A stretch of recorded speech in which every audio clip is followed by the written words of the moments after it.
जय हिंद दोस्तों, स्वागत है आप सभी का इस वीडियो में। मैंने पोल लिया था इंस्टाग्राम पर और टेलीग्राम पर कि जो मॉडर्न हिस्ट्री की टेस्ट है, जो 2 टेस्ट मैंने एमएम एकेडमी पर ले ली है, उस पर अपलोड हो चुकी है। अब जो थर्ड टेस्ट यहाँ पर आने वाली है, क्या वो यूट्यूब पर अवेलेबल की जाए? तो आप सभी ने 90% ज़्यादा लोगों ने कहा कि हाँ, जो यूट्यूब है उस पर भी अवेलेबल की जानी चाहिए। तो इसीलिए जो थर्ड टेस्ट है मॉडर्न हिस्ट्री को यूट्यूब पर भी आपके लिए आ रही है, जिससे कि आपकी प्रिपरेशन कैसी चल रही है आप खुद को इवेल्युएट कर सको। कट ऑफ मैंने रखा है 9 मार्क्स आउट ऑफ 20। और जज कैसे करना है, तो सही जवाब है तो 2 मार्क, गलत है तो 0.66 आपके माइनस हो जाएंगे। और इस तरीके से 9 से ऊपर अगर आपको मिलते हैं, मतलब आपने कट ऑफ जो है वो क्लियर कर लिया है। और इससे आपको पता भी चलेगा किस तरीके से आपकी पढ़ाई जो है मॉडर्न हिस्ट्री की वो चल रही है, क्योंकि काफ़ी क्वेश्चंस आते हैं। यूपीएससी बोलिए, सीडीएस बोलिए, जो भी एग्जाम्स है, सीएपीएफ बोलिए, काफ़ी क्वेश्चंस आते हैं मॉडर्न हिस्ट्री के। तो अटेम्प्ट ज़रूर कीजिएगा। आज शाम को यूट्यूब पर आ जाएगी 6 बजे या 7 बजे। और अगर आप देखो एमएम एकेडमी पर दोपहर में ही ये अपलोड कर दी जाएगी। तो अगर आपने एमएम एकेडमी सब्सक्रिप्शन नहीं लिया है तो जल्द से जल्द लीजिए, जिससे कि आपकी प्रिपरेशन जो है वो काफ़ी अच्छे से हो जाए। ये देखिए कितनी शानदार कोट यहाँ पर बोली गई है कि winners are losers who tried one more time. मतलब यहाँ पर जो विनर्स है वो लूजर्स ही है, लेकिन विनर्स और लूजर्स में डिफरेंस क्या है कि जो लूजर्स है जिन्होंने एक और बार ट्राई कर लिया वो विनर्स बन गए, और ऐसे लूजर जिन्होंने एक और बार ट्राई नहीं किया, उन्होंने क्विट कर दिया, वो विनर्स नहीं बन सके। तो ये दोनों में डिफरेंस है। इसीलिए मैं आपसे दरख्वास्त करता हूं कि क्विट करने से पहले एक बार फिर से ट्राई करके देखिए, एक बार फिर से आप कोशिश करके देखिए, शायद आप लूजर से विनर बन जाओ। तो आज हम यहाँ पर 7 मई जो है उसका एनालिसिस यहाँ पर करने वाले हैं। तो काफ़ी इंटरेस्टिंग आर्टिकल्स है, इस वीडियो को आपके सामने प्रेजेंट करूंगा मैं, मयूर मोगरे। सबसे पहले मैप बेस्ड एक्सरसाइज देखते हैं। तो आज यहाँ पर जो मैप बेस्ड एक्सरसाइज है वो रिवर के बारे में है। तो ये जो रिवर आपको यहाँ पर नजर आ रही है, ये रिवर कौन सी है, इसके रिगार्डिंग आपको इन्फॉर्मेशन देनी है। काफ़ी इन्फॉर्मेशन जो आप दे सकते हो, तो जितनी ज़्यादा इन्फॉर्मेशन आप प्रोवाइड कर सको उतनी ज़्यादा इन्फॉर्मेशन आप यहाँ पर प्रोवाइड कीजिए और फिर वीडियो को रिज्यूम कीजिए। आप मुझे फेसबुक, इंस्टाग्राम पर भी फॉलो कर सकते हो। पीडीएफ और वीडियो अपडेट्स के लिए आप मुझे टेलीग्राम पर फॉलो कर सकते हो, लिंक सभी के डिस्क्रिप्शन में दी हुई है। अब यहाँ पर वोकेबलरी देखते हैं। तो वोकैब, आज हम जो आर्टिकल्स है उसमें से कौन कौन से वोकैब जो है वो सीख सकते हैं। पहला वर्ड यहाँ पर आता है हॉल। अब यहाँ पर अगर आप इसका इंग्लिश में मीनिंग देखोगे, देखिए मतलब क्या होता है ना, जो क्रिटिसिज्म है दो तरीके के होते हैं। एक होता है कंस्ट्रक्टिव क्रिटिसिज्म, एक होता है जेलसी वाला क्रिटिसिज्म। तो जेलसी वाला क्रिटिसिज्म जब होता है उसके कोई हाथ पैर नहीं होते हैं, वो मतलब चलता रहता है, कुछ भी होता है, कोई मतलब नहीं है उसका और उसे लेना भी नहीं चाहिए। कुछ होता है कंस्ट्रक्टिव क्रिटिसिज्म, मतलब यहाँ पर कुछ इंप्रूवमेंट हो उसके लिए कुछ क्रिटिसिज्म किया जाता है। और कल कमेंट सेक्शन में मुझे इसी तरीके का क्रिटिसिज्म मिला कि जो इंग्लिश वर्ड्स है वो भी इस्तेमाल कीजिए। और उन्होंने इतना अच्छी तरीके से क्रिटिसिज्म किया कि मतलब इंग्लिश जो ये इस्तेमाल कीजिए, ये उन्होंने बोला कि इंग्लिश मीनिंग जो है वो भी आप डालिए, एक सेक्शन डालिए और उसमें जो हमने कल वर्ड सीखे थे वही वर्ड का इस्तेमाल किया। तो मतलब मुझे काफ़ी अच्छा लगा। और इसी तरह आप इम्प्रूवमेंट का स्कोप देते रहोगे तो मैं ज़रूर इम्प्रूव करता रहूँगा। तो इसीलिए आपके बोलने पर मैंने यहाँ पर फिर से इंग्लिश जो है उसका यहाँ पर एक सेक्शन डाल दिया, जिसमें इंग्लिश मीनिंग भी यहाँ पर हम सीखेंगे। तो हॉल जो है इसका मतलब है कि डिस्टेंस टू बी ट्रेवल्ड, एक डिस्टेंस जो हमें ट्रैवल करना है। या फिर देखिए हर वर्ड के काफ़ी सारे मीनिंग्स होते हैं। तो एक तो ये भी होता है कि डिस्टेंस जो ट्रैवल करना है, दूसरा ये भी होता है कि अगर किसी चीज़ को हमें पुल करना है, एफर्ट्स लगाने हैं, काफ़ी डिफिकल्ट एफर्ट्स लग रहे हैं पुल करने के लिए। मतलब जैसे फॉर एग्जांपल अगर हम कोई जिम के इंस्ट्रूमेंट है उसे पुल कर रहे हैं, तो उसमें अगर बहुत ज़्यादा एफर्ट लग रहे हैं तो उसे भी हम हॉल कहेंगे। या फिर अगर हम कोई डिस्टेंस ट्रैवल कर रहे हैं तो उसे भी हम हॉल कहेंगे। मतलब हिंदी में अगर देखा जाए तो यात्रा की दूरी या फिर चुराई या फिर पकड़ी। अब सेंटेंस में हम कैसे यूज़ कर सकते हैं, तो सेंटेंस में अगर हम यात्रा की दूरी ये अगर ले तो हम यहाँ पर ले सकते हैं कि it's just a small haul from his house to his girlfriend's house. मतलब यहाँ पर जो दूरी है उसके घर से उसकी गर्लफ्रेंड के घर के दूरी यहाँ पर काफ़ी कम है, स्मॉल हॉल है। अब यहाँ पर एक जो मतलब व्यक्ति है, उन्होंने एस्पिरेंट है, उन्होंने ये भी कहा कि आप गर्लफ्रेंड और बॉयफ्रेंड के क्यों एग्जांपल देते हो। मतलब उन्होंने इस तरीके से नहीं कहा, अच्छे से ही कहा है कि आप गर्लफ्रेंड और बॉयफ्रेंड के ही एग्जांपल क्यों देते हो। देखो यार, आप लोगों की एज है, देख लो ये वाला एग्जांपल गर्लफ्रेंड बॉयफ्रेंड के बाद में फिर जो हस्बैंड वाइफ के जोक्स है वही आपको सुनने हैं ज़िंदगी भर। तो यहाँ पर ले लो, थोड़े से सीख लो गर्लफ्रेंड बॉयफ्रेंड के जो एग्जांपल्स है वो। तो यहाँ पर हॉल का मतलब आपको समझ में आ गया, अच्छे से इस्तेमाल कीजिएगा। जो भी यहाँ पर हम वर्ड सीखते हैं तो आप जो कमेंट सेक्शन है उसमें जो सेंटेंसेस है खुद के वो भी लीजिए, और उसी के साथ साथ मतलब आप जो दिन भर में जो भी आप बातें कर रहे हो तो आप ये जो वर्ड्स यहाँ पर हम देख रहे हैं, आज हम 5 वर्ड्स देख रहे हैं, तो पाँचों वर्ड्स का इस्तेमाल आपका होना चाहिए, जिससे कि आपकी वोकैब बहुत स्ट्रांग हो जाएगी। दूसरा यहाँ पर आता है फोर। फोर मतलब होता है इन दी फ्रंट, मतलब सामने। अब कैसे यहाँ पर हम सेंटेंस में यूज़ कर सकते हैं, the test series has brought to fore the shortcomings of his preparation. इसकी जो प्रिपरेशन चल रही थी वो उसकी जो शॉर्ट कमिंग्स है प्रिपरेशन की वो यहाँ पर सामने आ गई टेस्ट सीरीज सॉल्व करने की वजह से। इसलिए आज शाम की जो टेस्ट सीरीज है मॉडर्न हिस्ट्री की ज़रूर आप सॉल्व कीजिएगा, 6 से 7 बजे के बीच में वो अपलोड कर दी जाएगी। दूसरा यहाँ पर अगर आप देखोगे स्ट्रैंडेड, स्ट्रैंडेड ये शब्द का मतलब क्या होता है, left in a place that you cannot get away from, मतलब ऐसी स्थिति में आ जाना जहाँ से आप बाहर ना निकल सको, चक्रव्यूह है ना। तो यहाँ पर असहाय मतलब यहाँ पर क्या है कि अब हेल्पलेस हो गए हैं, निकल नहीं पा रहे हैं, संकटग्रस्त किसी मुसीबत में फंस गए हैं, वहाँ से निकल नहीं पा रहे हैं, उसे हम कहते हैं स्ट्रैंडेड। अब ये हम सेंटेंस में कैसे इस्तेमाल कर सकते हैं, फिर से गर्लफ्रेंड बॉयफ्रेंड वाला है। He was in a stranded position when his parents left, found him with his girlfriend। यहाँ पर पेरेंट्स लेफ्ट नहीं चाहिए, ठीक है। He was in a stranded position when his parents found him with his girlfriend। मतलब जब उसके parents ने उसको उसकी गर्लफ्रेंड के साथ देख लिया तो वो एक स्ट्रैंडेड पोजिशन में था, ठीक है। दूसरा यहाँ पर है कॉपियस। कॉपियस ये मतलब होता है लार्ज अमाउंट, ठीक है, लार्ज अमाउंट, बड़ी मात्रा में या फिर प्रचुर या फिर भरपूर, ये होता है कॉपियस। अब यहाँ पर अगर आप सेंटेंस में देखोगे he made a copious coffee to impress a girl, एक लड़की को इम्प्रेस करने के लिए उसने कॉफ़ी बनाई, कॉपियस मतलब यहाँ पर बहुत ज़्यादा मात्रा में कॉफ़ी बनाई, ठीक है। दूसरा आता है कॉस्पिकियस। अब इसका मतलब होता है ईजीली सीन और नोटिस्ड, मतलब ईजीली हम उसे देख सके या फिर नोटिस कर सके। स्पष्ट, प्रकट, साफ, प्रत्यक्ष, ये इसके मीनिंग है हिंदी में। सेंटेंस में अगर हम यूज़ करें his love for her is conspicuous, मतलब उसका जो प्यार है उस लड़की के लिए वो स्पष्ट रूप में दिखता है, वो इजीली नोटिसेबल है ना। तो ये इसका मीनिंग होता है। तो 5 वर्ड्स हमने यहाँ पर सीख लिए, कमेंट सेक्शन में आप इसका इस्तेमाल ज़रूर कीजिए। और उसी के साथ साथ जो आप दिन में जो बातें कर रहे हो, आपकी गर्लफ्रेंड से करो, आपकी वाइफ से करो, आपके हस्बैंड से करो, आपके बॉयफ्रेंड से करो, आपके फ्रेंड से करो, किसी से भी करो, लेकिन ये 5 शब्द जो है कृपया करके इन 5 शब्द का इस्तेमाल आप ज़रूर कीजिए, जिससे कि आपकी वोकैब में जो इम्प्रूवमेंट है वो कॉस्पिकियस हो जाए, इजीली नोटिसेबल हो जाए। चलिए यहाँ पर हम हमारे जो एक्सप्लेन सेक्शन है उस पर आते हैं। तो कोविड वैक्सीन सर्च प्रोग्रेस, तो कोविड वैक्सीन के बारे में आर्टिकल बात कर रहा है कि कितना आया कितना नहीं आया, शॉर्ट में समझने की कोशिश करेंगे, क्योंकि जब तक वैक्सीन आती नहीं है सब अपना अपना क्लेम करते रहेंगे। इसराइल क्लेम कर रहा है, यूएसए क्लेम कर रहा है, तो कौन जीतता है वो देखेंगे। इटली जो है उसने भी क्लेम किया है, तो कौन जीतता है वो हम देखने की कोशिश करेंगे। तो शॉर्ट में ये सारी चीज़ें हम समझेंगे। पंजाब जो है उसने किस तरीके से चैलेंज को प्रोकर किया ये हम नहीं देखने वाले हैं।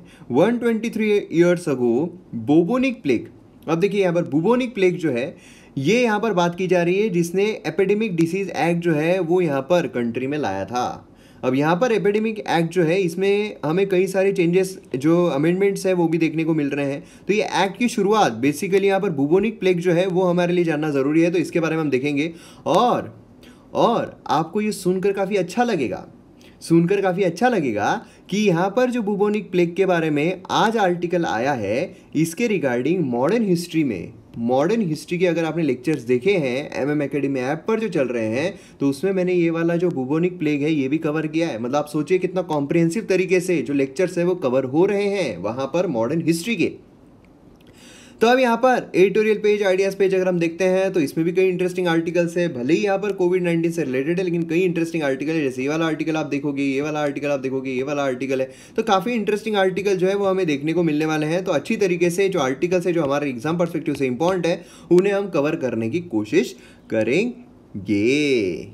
अब यहाँ पर हम बुबोनिक प्लेग के बारे में देखते हैं। 123 ईयर्स अगो बुबोनिक प्लेग जो है कंट्री एपिडेमिक डिसीज एक्ट जो है वो लेकर आया है, और ये हमारे जीएस पेपर 1 के लिए भी 3 के लिए भी काफ़ी इम्पॉर्टेंट है। अब यहाँ पर अगर आपको विश्वास नहीं हो रहा होगा तो ये उसकी एक स्लाइड है जो मैंने यहाँ पर फोटो लिया है, जो मैंने मॉडर्न हिस्ट्री का कोर्स लिया है उसकी एक स्लाइड है। यहाँ पर आप देख सकते हो बुबोनिक प्लेग इन डेक्कन, तो जैसा का वैसा आपको यहाँ पर नजर आएगा, है ना। बुबोनिक प्लेग वही है, ये बुबोनिक प्लेग जो मैंने मॉडर्न हिस्ट्री के लेक्चर में कवर किया है। जब एक्सट्रीमिस्ट का वीडियो मैंने बताया था, इमर्जेंस ऑफ एक्सट्रीमिस्ट, तो उसमें ये वाला जो चीज़ है ये कवर की थी। उसमें हमने देखा था चापेकर ब्रदर जो है उन्होंने 2 ऑफिशियल जो है उन्हें यहाँ पर शॉट डेड कर दिया था, है ना। उसी के साथ प्लेग कमिश्नर जो है वो अपॉइंट किया गया था under the command of WC Rand, और उसी के साथ साथ यहाँ पर आइसोलेशन जो है वो किया गया था जो लोग इससे अफेक्ट हुए हैं। तो इससे चापेकर ब्रदर्स काफ़ी दुखी हो गए थे और जिसके वजह से उन्होंने यहाँ पर जो ऑफिसर्स हैं उन्हें मार दिया था। और ये बुबोनिक प्लेग काय की वजह से हुआ था, बैक्टीरियम जो है उसकी वजह से कॉज हुआ था, जिसमें काफ़ी लोगों की डेथ जो है वो हो गई थी। तो ये सारी चीज़ें जो हमारे हिस्ट्री परस्पेक्टिव से इंपॉर्टेंट है वो सब उसमें कवर की थी हमने। चलिए यहाँ पर लास्ट मंथ की अगर हम बात करते हैं तो सेंटर जो है उन्होंने एपिडेमिक डिसीज एक्ट 1987 इसे अमेंड किया, है ना। एपिडेमिक एक्ट 1987 ध्यान आ रहा है आपको, यही है वो जो यहाँ पर हमें देखने को मिला था, क्लियर है। तो यहाँ पर जो हेल्थ वर्कर्स हैं उन पर काफ़ी अटैक हो रहे थे, तो उसके लिए एक नॉन बेलेबल ऑफेंस जो है वो इसमें यहाँ पर डाल दिया गया है। अब कॉलोनल एरा एक्ट अगर देखोगे तो एम्पावर करता है स्टेट गवर्नमेंट को कि वो स्पेशल मेजर्स यहाँ पर ले सके, जिससे कि जो भी एपिडेमिक यहाँ पर आए उसमें जो भी चीज़ें हैं प्रिस्क्राइब कर सके, जो पेनल्टीज है डिफाइन कर सके। अगर वो डिसओबे करते हैं तो ये सारी चीज़ें हमें देखने को मिलती है।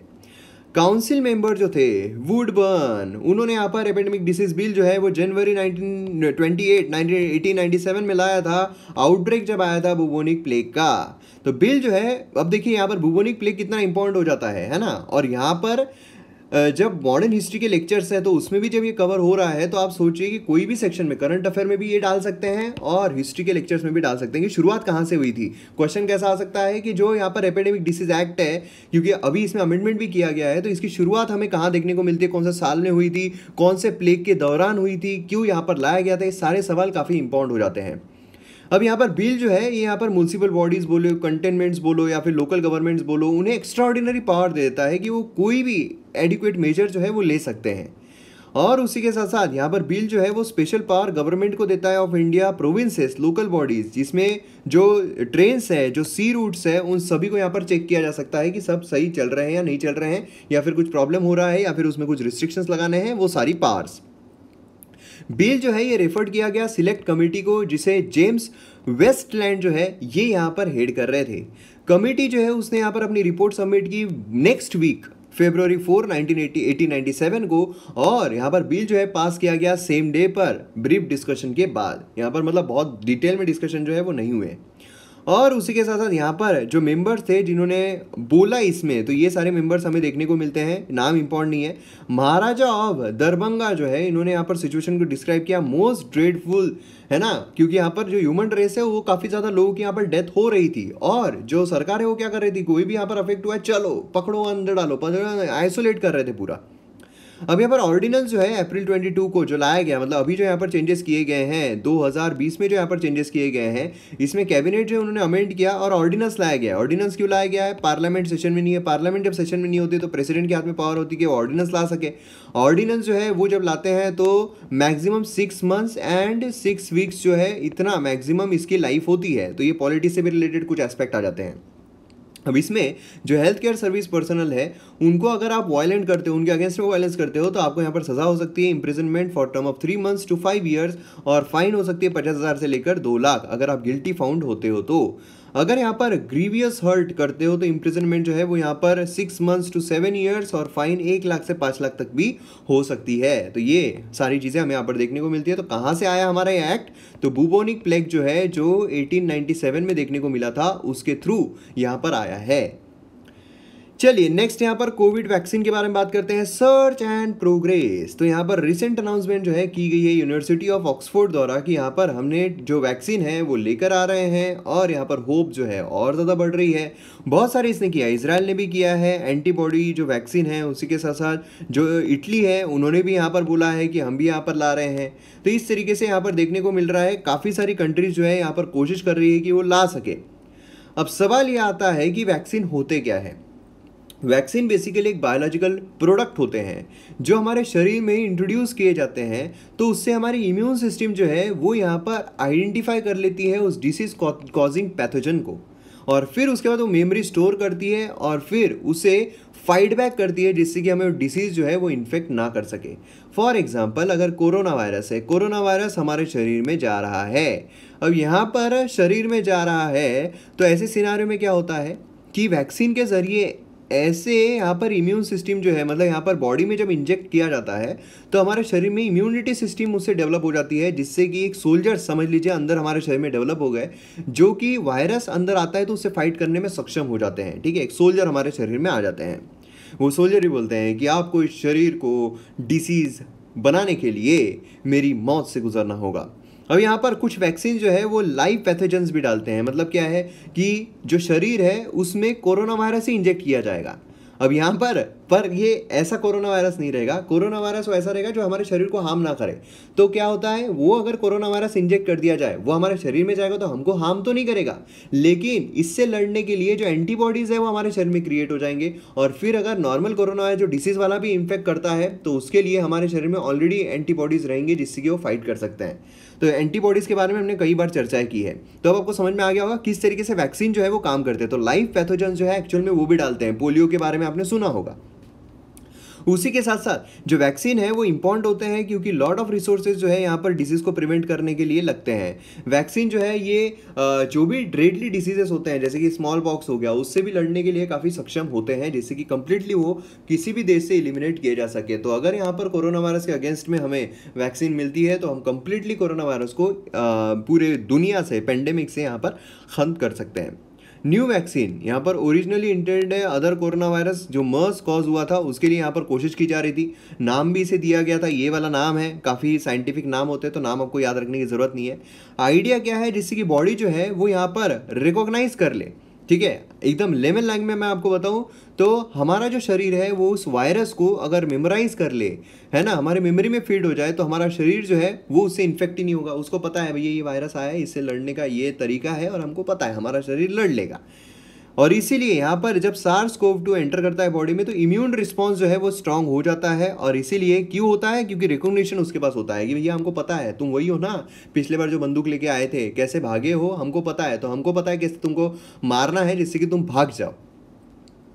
तो चलिए नेक्स्ट इस पर बढ़ते हैं, प्रिपेयरिंग फॉर लॉन्ग हॉल। तो यहाँ पर अब देखिए हॉल आ रहा है, हॉल मतलब क्या है, लॉन्ग जर्नी, डिस्टेंस, है ना। तो लॉन्ग हॉल जो है उसके लिए हमें प्रिपेयर करना है। जो अभी जर्नी है वो काफ़ी लंबी है, उसके लिए हमें प्रिपेयर करना है।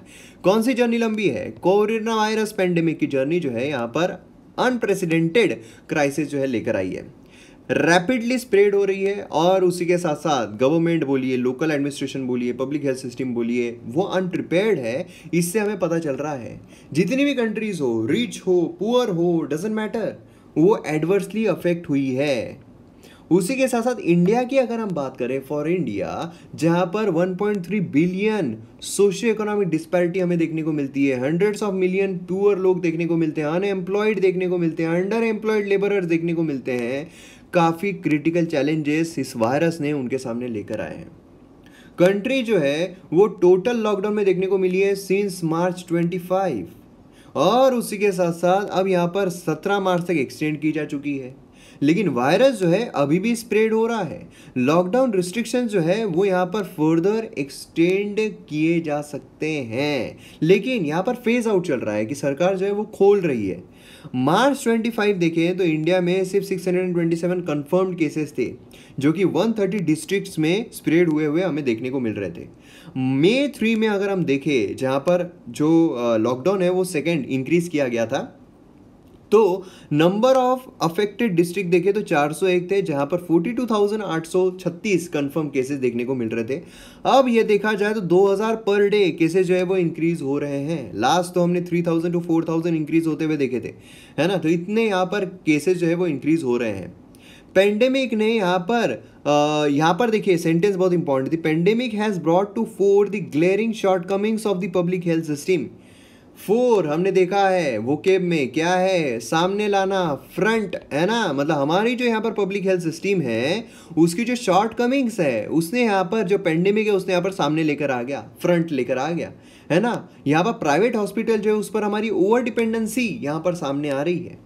ओवर द ईयर्स ये टेंडेंसी रही है कि यहाँ पर insurance based private hospital model जो है उसे यहाँ पर फेवर किया जाए, है ना। गवर्नमेंट स्पेंडिंग्स यहाँ पर जो जो गवर्नमेंट हॉस्पिटल्स है वो कुछ अच्छा नहीं कर पा रहे हैं, वहाँ पर अगर देखा जाए तो कुछ हमें अच्छी चीज़ें देखने को नहीं मिलती है। 2/3 ऑफ द हॉस्पिटल बेड जो है इंडिया में ऑलमोस्ट 80% अवेलेबल है ventilator equipped ICU beds private hospital में, गवर्नमेंट इसमें अवेलेबल ही नहीं है। तो यहाँ पर ज़रूरत है कि जो गवर्नमेंट हॉस्पिटल है उसे यहाँ पर अच्छा बनाया जाए, या फिर प्राइवेट हॉस्पिटल जो है उन पर ही ज़्यादा खर्च किया जाए, भैया कि तुम ही करो यार, गवर्नमेंट इसमें कोई मतलब है नहीं। लॉकडाउन जो है वो यहाँ पर सेंट्रल गवर्नमेंट के द्वारा जो भी यहाँ पर लाया गया है, ठीक है, मतलब यहाँ पर जो प्रिपरेशन है, जो एडवांस प्रिपरेशन है वो यहाँ पर जो होनी चाहिए वो यहाँ पर देखने को नहीं मिल रही, जो कोऑर्डिनेशन यहाँ पर होना चाहिए वो यहाँ पर देखने को नहीं मिल रहा है। कोई यहाँ पर स्टेट गवर्नमेंट के साथ कंसल्टेशन भी देखने को नहीं मिला जब यहाँ पर लॉकडाउन जो है वो जाहिर किया गया। इससे सब यहाँ पर डिमोनेटाइजेशन के तहत यहाँ पर चकित हो गए कि ये यहाँ पर हुआ क्या है, अच्छा बंद बंद मतलब क्या, मतलब कुछ भी शुरू नहीं हो सकता है, ओहो ये तो गलत हो गया। इस तरीके से हो रहा था।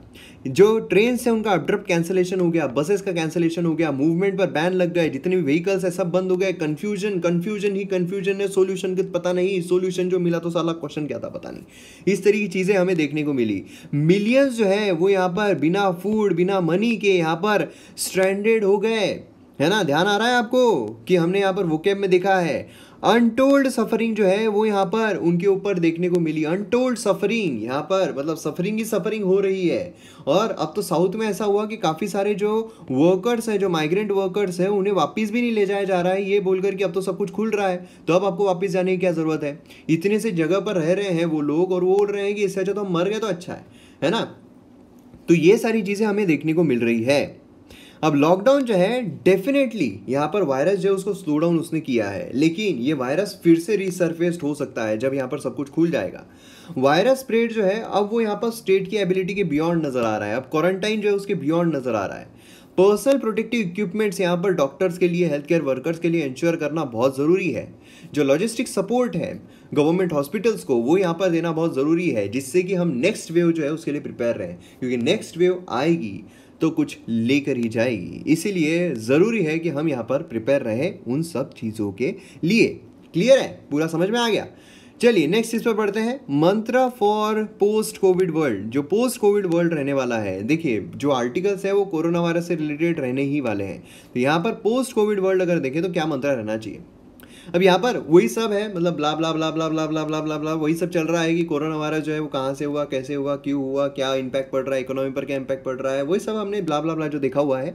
जो ह्यूमन हेल्थ पर क्या इम्पैक्ट पड़ रहा है, हमारे क्या शॉर्टकमिंग्स है, ये सब कुछ। अब यहाँ पर एक चीज़ जो अलग की गई है वो हम यहाँ पर देखेंगे तो हर्बिनेशन जो है, हाइबरनेशन जो है ये वेल नोन है। जो एनिमल स्पीशीज है उनके सर्वाइवल के लिए जब वो हॉस्टिल कंडीशन जो है उसे अवॉइड कर रहे हैं। मतलब फॉर एग्जांपल अगर कोई हार्श कंडीशन आ रही है, ठीक है, हार्श कंडीशन आ रही है, मतलब वो जो एनिमल्स है वो बियर नहीं कर सकते हैं वो सिचुएशन, तो एनिमल्स करते क्या है, एनिमल्स चुपचाप मतलब एक अधमरे टाइप के पड़े रहते हैं जब तक वो कंडीशंस खत्म ना हो जाए, अधमरे टाइप पड़े रहते हैं। और जो बेसिक सिर्फ एनर्जी है वो उनकी जाती है, जो बेसिक सिर्फ उनको सर्वाइवल के लिए जो चीज़ें लग रही है उसके लिए, मतलब जो सांस लेना है उसके लिए, जो खाना पचाना है उसके लिए, बस उतनी उनकी एनर्जी जा रही है। और फिर उसके बाद जब वो सिचुएशन खत्म हो जाती है या अच्छी सिचुएशन, सूटेबल सिचुएशन आ जाती है, फिर से वो जागरूक हो जाते हैं और फिर अपनी जो दिनचर्या है वो करते हैं। उसे हम क्या कहते हैं, हाइबरनेशन। क्लियर है। तो अब यहाँ पर क्या है, हाइबरनेशन जो है ये यहाँ पर ह्यूमंस को भी करवा रहे हैं। बॉडी सेलुलर मशीनरी अगर हम देखते हैं तो वो स्लो डाउन हो जाती है, एनर्जी रिक्वायरमेंट जो लगती है उसे एकदम मिनिमल लेवल पर लाने के लिए, जो मैंने अभी आपको बताया है। और फिर बॉडी जो भी चीज़ें हैं वो मीट करने के लिए, और फिर यहाँ पर जो हॉस्टल कंडीशन इंप्रूव होती है, बॉडी जो है फिर से लाइफ में आ जाती है और स्लोली यहाँ पर रिजेनरेट भी हो जाती है। तो यही चीज़ हमें यहाँ पर देखने को मिलती है। मेडिकल साइंस जो है ये हाइबरनेशन को सक्सेसफुली इस्तेमाल करता है क्रिटिकली इल पेशेंट्स में, जिससे कि जो बॉडी टेम्परेचर है वो यहाँ पर बहुत ही ज़्यादा रिड्यूस हो जाए, जिससे कि यहाँ पर क्या होगा, यहाँ पर जो बॉडी है वो सिर्फ जो बेसिक जो चीज़ें करनी है वो यहाँ पर करेगी और रीजनरेट यहाँ पर हो जाएगी। और तपस्या जो है, तपस्या अगर आपने सुना होगा, ठीक है, तपस्या मतलब किसी लड़की का नाम नहीं बल्कि तपस्या जो है ये इंडियन ट्रेडिशन में स्पिरिचुअल इक्विवेलेंट जो हाइबरनेशन है वही है कि तपस्या हम कर रहे हैं, मतलब सालों की तपस्या जो रहती है कि हम बैठे हुए एक जगह पर सिर्फ ओम का जाप कर रहे हैं या फिर कुछ ऐसा जाप कर रहे हैं। तो ये क्या होता है, ये सिर्फ बॉडी जो बेसिक रिक्वायरमेंट्स है पूरी कर रही है, फिर उसके बाद रिजेनरेट हो जाती है। तपस्या कंप्लीट होने के बाद, है ना। तो ये चीज़ हमें यहाँ पर देखने को मिलती है, इसे हम कहते हैं हाइबरनेशन। एक्सपर्ट जो है फ्री हॉटस्पॉट अगर देखा जाए, फ्यू हॉटस्पॉट छोड़कर, एक्सेप्ट है एक्सपर्ट नहीं, फ्यू हॉटस्पॉट छोड़कर इंडिया जो है वो बाकी जगहों पर कंपेरेटिवली अच्छा कर रहा है। अगर देखा जाए तो यहाँ पर जो लोग हैं वो इन्फेक्शन के कांटेक्ट में नहीं आएंगे तो बट ऑब्वियस है कि उनको इन्फेक्शन नहीं होगा, और अगर वो इन्फेक्शन के कांटेक्ट में आते हैं तो उन्हें इन्फेक्शन हो जाएगा। अब स्ट्रेटेजी ये रहनी चाहिए कि वो इन्फेक्शियस लोगों के कांटेक्ट में ना आए। अब यहाँ पर जो हर्ड इम्यूनिटी है ये भी हमने देखा हुआ है ना। एक तरफ क्या है कि भैया तुम कांटेक्ट में जाओ ही मत, दूसरा है कि तुमको जितना कांटेक्ट में जाना है तुम चले जाओ, तुमको इम्यूनिटी आ जाएगी, मतलब एक बार तुम इन्फेक्ट हो गए उस वायरस से तो इम्यूनिटी आ जाएगी, फिर से तुमको उस वायरस इंफेक्ट नहीं करेगा, हर्ड इम्यूनिटी हो जाएगी, ज़्यादा लोगों को हर्ड इम्यूनिटी हो जाएगी। जैसे यूएसए जो है, यूएसए में अगर आप देखोगे तो वहाँ पर फ्लैटनिंग ऑफ कर्व हो रहा है, उन्होंने इतना ज़्यादा रिस्ट्रिक्शंस, इतने ज़्यादा जो लॉकडाउन है वो लगाया नहीं, केसेस बढ़ते गए बढ़ते गए बढ़ते गए, डेथ भी बढ़ती गई बढ़ती गई बढ़ती गई, और अब यहाँ पर शायद वहाँ पर हर्ड इम्यूनिटी जो है उसका असर देखने को मिल रहा है। और उसी के साथ साथ यहाँ पर अगर आप देखोगे तो टेस्ट ट्रीट करना आइसोलेशन में, ये भी चीज़ हमें देखने को मिलती है ना। अब यहाँ पर क्या है, यहाँ पर जो मॉडर्न मेडिसिन्स है वो यहाँ पर इस पेंडेमिक के दौरान यहाँ पर उसके प्रॉब्लम्स हमें देखने को मिल रहे हैं। मतलब क्या है कि यहाँ पर एक इम्पॉर्टेंट टेक अवे हम क्या देख सकते हैं कि वेस्टर्न प्रिस्क्रिप्शन जो है वो यहाँ पर हमने एक्सेप्ट करना बंद कर देना चाहिए। हमारा खुद का जो मॉडल है वो यहाँ पर डेवलप करना चाहिए कॉस्ट इफेक्टिव केयर का, जहाँ पर कंपैशन भी हो और उसी के साथ साथ जो चीज़ें हैं ह्यूमैनिटी भी हो, वो सारी चीज़ें देखने को मिलनी चाहिए, ठीक है। और यहाँ पर जो लिमिटेशंस है हमारे जो भी मतलब जो हमारे पास इक्विपमेंट्स है उसके, इसका मतलब क्या होता है, इसका मतलब होता है जो भी हमारे पास इक्विपमेंट्स रखे हुए हैं, तो जो भी इक्विपमेंट्स है उसकी जो लिमिटेशंस है उसे हमें एक्सेप्ट करना चाहिए, ठीक है। गवर्नमेंट जो है प्रायोरिटाइज करना चाहिए कि जो मेडिकल रिसर्च है, स्पेस बोलिए, डिफेंस बोलिए, उसमें यहाँ पर ज़्यादा इन्वेस्ट करे, जिससे कि क्या होगा कि हमारे जो इक्विपमेंट्स हैं वो और ज़्यादा स्ट्रांग हो सकते हैं, हमारी जो फैसिलिटीज़ है और स्ट्रांग हो सकती है, और हमारा खुद का यहाँ पर कॉस्ट इफेक्टिव मॉडल जो है वो बन सकता है। क्लियर है। और उसी के साथ साथ रिच और वेल एंडोव्ड अगर लोग देखें तो कंजम्पशन जो है वो यहाँ पर कॉन्स्पिकियस भी है और ऑफन कॉपियस भी है, दोनों का मीनिंग हमने देख लिया है। गरीबों के लिए अगर देखा जाए तो ये मैटर नहीं करता है, जो लग्जरियस लाइफ है वो मैटर नहीं करती है, जब तक यहाँ पर बेसिक नीड्स है उनकी वो यहाँ पर पूरी की जा रही है। उनकी सर्वाइवल के बारे में अगर देखा जाए तो काफ़ी चैलेंजेस हमें देखने को मिलते हैं, है ना। और मॉल्स में उनको विजिट नहीं करना है, फूड कोर्ट्स में विजिट नहीं करना है, सिनेप्लेक्स में विजिट नहीं करना है, या फिर वेकेशन पे नहीं जाना है यूरोप में, to unwind and relax. Humans जो है उन्होंने जितनी भी क्राइसिस आई है उसमें से लेसन सीखे हैं और फिर उस पर विजय जो है वो हासिल की है, और यहाँ पर भी जो चीज़ें हैं वो फिर से नॉर्मल हो जाएगी। यहाँ पर जो भी चीज़ें हैं वो फिर से स्माइल जो है वो लोगों के जो फेस है उस पर आ जाएगी। अब यहाँ पर अगर आप देखोगे तो लाइफ जो है वो थोड़ी स्लोअर हो सकती है, क्योंकि ग्रोथ जो है जीडीपी की वो यहाँ पर स्लो हो रही है। इन्वेस्टमेंट जो है यहाँ पर हमें ज़्यादा चाहिए रहेगा। जो वेलबींग है, सोशल वेलबींग, उसके लिए भी यहाँ पर जो अच्छी चीज़ें हैं वो होनी चाहिए, उसके लिए इन्वेस्टमेंट बहुत ज़रूरी है, क्योंकि इन्वेस्टमेंट होगा तो बट ऑब्वियस से कंपनीज जो है वो बड़ी होगी, कंपनीज बड़ी होगी तो बट ऑब्वियस से ज़्यादा रिक्रूटमेंट होगा, बट ऑब्वियस से लोगों के पास ज़्यादा पैसा आएगा, बट ऑब्वियस से लोग ज़्यादा खर्च करेंगे, बट ऑब्वियस है कि हमारी इकोनॉमी जो है वो आगे जाएगी। क्लियर है। चलिए आगे बढ़ते हैं। अब यहाँ पर हम बात करेंगे fall in the key treatment categories. अब यहाँ पर द हिंदू का ये एक न्यूज़ आर्टिकल है। अब यहाँ पर अगर आप देखोगे तो जो आयुष्मान भारत है उसमें हमें बहुत सारी चीज़ें देखने को मिलती है। जो ट्रीटमेंट है वो गरीब लोगों के लिए अवेलेबल है सेवरल प्राइवेट हॉस्पिटल केयर में भी, ठीक है। अब यहाँ पर वो अलग अलग सर्विसेज जो है अलग अलग इसके लिए यहाँ पर अवेल कर सकते हैं। और अगर हेल्थ इंश्योरेंस देखा जाए इसमें कितना दिया जाता है, तो यहाँ पर हेल्थ इंश्योरेंस जो है 10.74 करोड़ पुअर रूरल फैमिलीज, जो यहाँ पर ऑक्यूपेशनल कैटेगरी जो है अर्बन वर्क फैमिलीज, तो ये सारे आइडेंटिफाई करके उन्हें दिया जा रहा है। प्रोजेक्ट जो है ये ऑफर करता है annual health cover of 5 lakh पर फैमिली, है ना, यहाँ पर ये ऑफर करता है। और इसी के साथ साथ यहाँ पर क्या है तो जो अलग अलग जो भी ट्रीटमेंट है तो उसमें गिरावट हमें देखने को मिली है। अगर आप कार्डियोलॉजी देखोगे उसकी ट्रीटमेंट अगर देखो, ऑफर जो की जा रही है आयुष्मान भारत प्रधानमंत्री जन आरोग्य योजना के तहत, तो 45% डिक्लाइन देखने को मिला है। अब यहाँ पर अगर आप देखोगे तो जनरल जो सर्जरीज है वो प्लम्पेड हुई है 23%, ठीक है। उसी के साथ साथ गायनोकोलॉजी जो है वो यहाँ पर 25%, और यहाँ पर जो बड़ी है वो काय में बड़ी है, तो जनरल मेडिसिन अगर देखा जाए तो उसमें हमें यहाँ पर जो नंबर्स है वो ज़्यादा देखने को मिल रहे हैं। तो ये चीज़ हमें यहाँ पर देखने को मिल रही है, मतलब बेसिकली यहाँ पर क्रिटिसिज्म जो है वो देखने को मिल रहा है जो आयुष्मान भारत है उस स्कीम का। नेक्स्ट यहाँ पर इकोनॉमी सेक्शन अगर देखा जाए तो ऑटोमेकर जो है उनका फर्स्ट बुकिंग यहाँ पर आई है, क्योंकि डीलरशिप जो है वो फिर से रीओपन की गई है। तो ये एक अच्छी चीज़ है, क्योंकि बहुत ज़रूरी है कि ऑटोमोबाइल सेक्टर जो है यहाँ पर ऊपर जाना चाहिए, जिससे कि हमारी इकोनॉमी जो है वो भी यहाँ पर ऊपर जा सके। और उसी के साथ एसबीआई और बाकी बैंक जो उन्होंने यहाँ पर मॉरेटोरियम जो यहाँ पर दिया गया है एनबीएफसीज को भी एक्सटेंड करने को कहा है। अब यहाँ पर एनबीएफसीज को एक्सटेंड होगा तो बट ऑब्वियस है ज़्यादा अच्छा होगा। हमने पहले भी डिस्कस किया है कि बैंक्स ने ये सब कुछ करना चाहिए। तो ये हमें जो इकोनॉमी सेक्शन है उसमें देखने को मिलता है। हम फ्रंट पेज देखें तो उसमें ये वाला आर्टिकल काफ़ी इंपॉर्टेंट है कि यहाँ पर जो एक मिलिटेंट है उसके यहाँ पर हत्या की गई है। तो यहाँ पर अगर आप देखोगे रियाज नाइकू ये जो है ये मिलिटेंट है जिसे मारा गया है, ठीक है। और बहुत अच्छा हुआ, पूरे देश में सराहना हुई है कि उसे यहाँ पर मारा गया है। 35 ईयर ओल्ड मैथ टीचर जिसने यहाँ पर मिलिटेंट रैंक जो है ज्वाइन किया 1912 में, और ये जम्मू एंड कश्मीर अगर देखा जाए तो एनकाउंटर में मारा गया है, ठीक है। और ये मोस्ट वांटेड टेररिस्ट करके इसे घोषित किया गया था, मोस्ट वांटेड टेररिस्ट, ठीक है। और उसी के साथ साथ यहाँ पर अगर देखोगे आप तो ये जो भी मतलब लिस्ट हमें देखने को मिलती है जो बड़े बड़े टेररिस्ट हैं उनके इसमें ये शामिल था। और यहाँ पर जो अलाइस जुबैर है उनके इसमें ऑपरेट करता था और इनिशियली रिप्लेस किया था जाकिर मूसा। तो ये सारी चीज़ें हमें देखने को मिलती है। तो ये आप देख सकते हो जो भी इन्फॉर्मेशन है कि इसके रिगार्डिंग अगर आपको इन्फॉर्मेशन चाहिए, लेकिन ये जो है टेररिस्ट जो है उसे यहाँ पर मारा गया है एनकाउंटर में। तो आइए यहाँ पर मैप बेस्ड एक्सरसाइज देखते हैं। तो यहाँ पर ये जो रिवर है जो मैंने आपसे पूछी थी ये है गोदावरी रिवर, इसे दक्षिण गंगा जो है वो भी कहा जाता है। तो यहाँ पर आप उसकी लोकेशन जो है देख सकते हो। तो मैं उम्मीद करता हूँ कि कमेंट सेक्शन में आपने इसके रिगार्डिंग जो भी इन्फॉर्मेशन है ज़रूर लिखी होगी। ये हमारे वीडियो का है। वीडियो अगर आपको पसंद आता है तो आप शेयर जरूर कीजिए। मिलते हैं अगले वीडियो में। जय हिंद।